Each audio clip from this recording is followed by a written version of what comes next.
नमस्कार मित्रों, आप सभी का फिर से हमारे YouTube channel DK Saini study point में आप सभी का स्वागत है। तो दोस्तों, आज की इस वीडियो में मैं बात करने वाला हूं, जैसा आपको टाइटल और थंबनेल के माध्यम से समझ में आ रहा होगा। हाँ दोस्तों, मैथमेटिक्स जो गणित होती है उसके लेसन प्लान बता रहा हूँ मैं। 2 भाग मैंने अपलोड कर दिए हैं, तीसरा भाग आज की इस वीडियो में बताने वाला हूँ।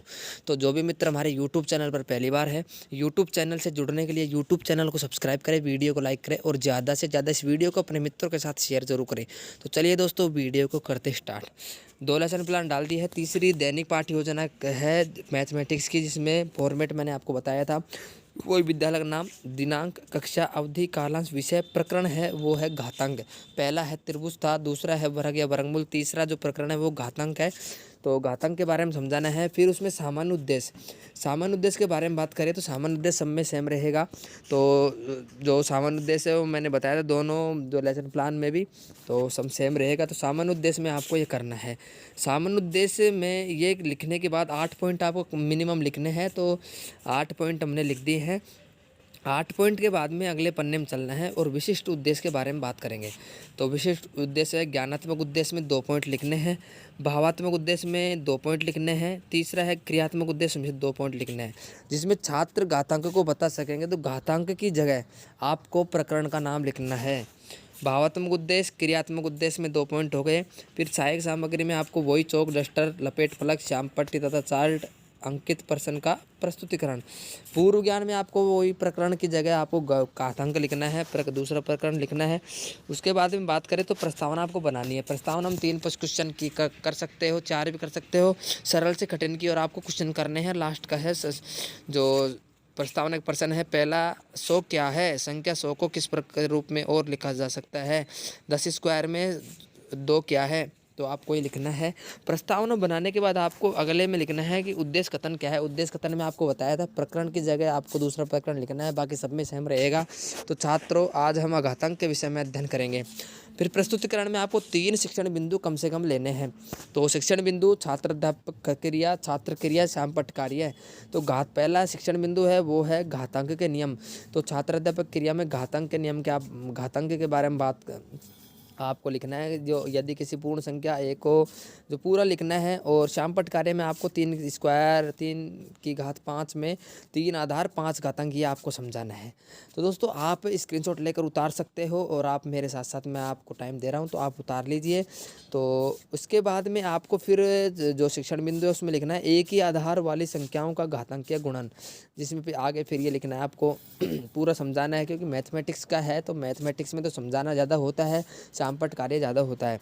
तो एक ही आधार वाली संख्याओं में जिसमें ये आपको उदाहरण से ही समझाना है। तो फिर आपको श्यामपट्ट कार्य में लिखना है दर्शाते हुए, तो दर्शाना है आपको लपेट फलक के माध्यम से। फिर दोस्तों, ये करने के बाद आपको फिर अगले उसमें जाना है, बोध प्रश्न करना है। 3 बोध प्रश्न करने हैं। 3 बोध प्रश्न हमने कर दिए हैं। उसके बाद में जो है वो दूसरा शिक्षण बिंदु लेना है। दूसरा शिक्षण बिंदु है एक ही आधार वाली संख्याओं का विभाजन। तो एक ही आधार वाली संख्याओं के विभाजन के सामने आपको फिर वो लिखना है छात्र अध्यापक क्रिया में, उसके बारे में लिखना है। ये पूरी डिटेल लिखनी है, पूरी डिटेल लिखनी है और आपको उदाहरण से ही समझाना है और श्यामपट्ट कार्य में दर्शाते हुए आपको लिखना है। फिर आपको ये करने के बाद आपको फिर बोध प्रश्न पे आ जाने हैं। तो ये करने के बाद उदाहरण से समझाने के बाद बोध प्रश्न पर आ जाते हैं।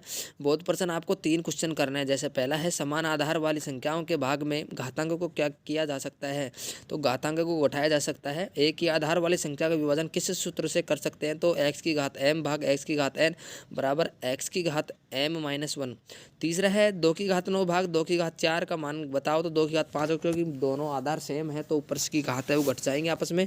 फिर आगे करना है आपको तीसरा शिक्षण बिंदु, पृथक आधार किंतु समान घातांक वाली संख्याओं का गुणन। मतलब अलग अलग आधार है और घातांक सेम हो, तो इसमें आपको माना कि 2 संख्याएं हैं जिनका आधार पृथक हो, उनका घातांक समान हो। तो उदाहरण के माध्यम से आपको यह सूत्र होता है, घातांक के नियम होते हैं x की घात m गुणा y की घात m। तो ये जो x गुणा है, x गुणा y और घात जो दोनों के ऊपर आ जाए कोष्टक में, तो आप इन दोनों रूप में लिख सकते हो। और फिर नीचे आपको उदाहरण से समझाना है कि ऐसे अगर संख्या आ जाए तो ऐसे आपको लिखना है, सूत्र का प्रयोग करना है।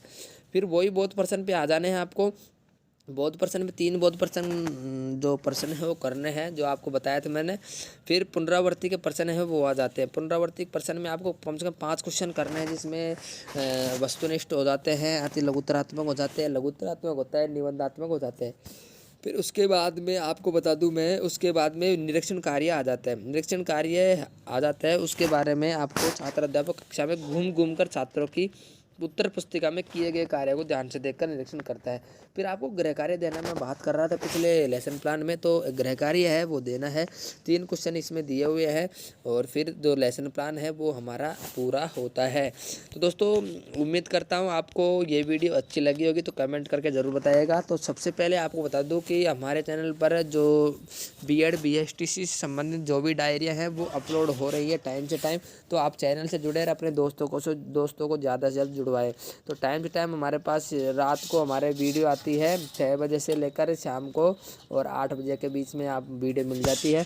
तो दोस्तों चैनल से जुड़े, चैनल से जुड़ने के लिए चैनल को सब्सक्राइब करें, वीडियो को लाइक करें और ज़्यादा से ज़्यादा इस वीडियो को अपने मित्रों के साथ शेयर जरूर करें। तो चलिए दोस्तों आज के लिए बस इतना ही, अगली वीडियो में मिलेंगे एक नए टॉपिक लेके, तब तक के लिए आपका धन्यवाद।